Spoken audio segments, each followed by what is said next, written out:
क्या आप जानते हैं कि समुद्र मंथन क्यों हुआ था, किसने कराया था और उससे क्या क्या निकला?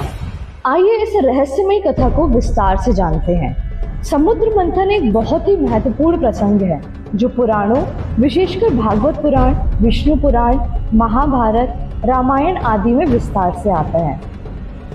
अब समुद्र मंथन का मुख्य कारण ये था कि एक बार महर्षि दुर्वासा ऋषि ने इंद्रदेव को एक दिव्य माला जो अमरत्व और वैभव का प्रतीक थी भेंट की। इंद्र ने उस माला को अपने ऐरावत हाथी के सिर पर रख दिया। हाथी ने उसे जमीन पर गिरा दिया और माला को पैरों से कुचल दिया। इससे दुर्वासा ऋषि क्रोधित हो गए और उन्होंने इंद्र को शाप दिया कि देवताओं का वैभव और तेज नष्ट हो जाएगा।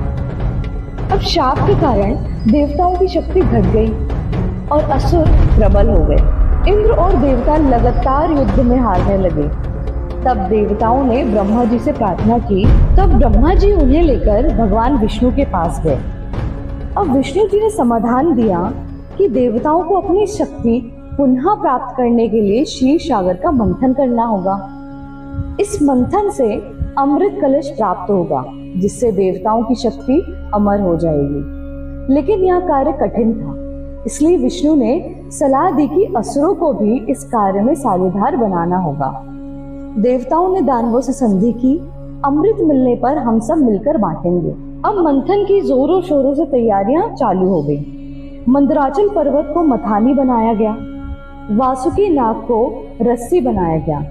अब तय हुआ कि असुर वासुकी का मुंह पकड़ेंगे और देवता उनकी पूंछ। जब मंथन शुरू हुआ तो पर्वत डूबने लगा और फिर भगवान विष्णु एक बार और सामने आए और उन्हें निर्णय लिया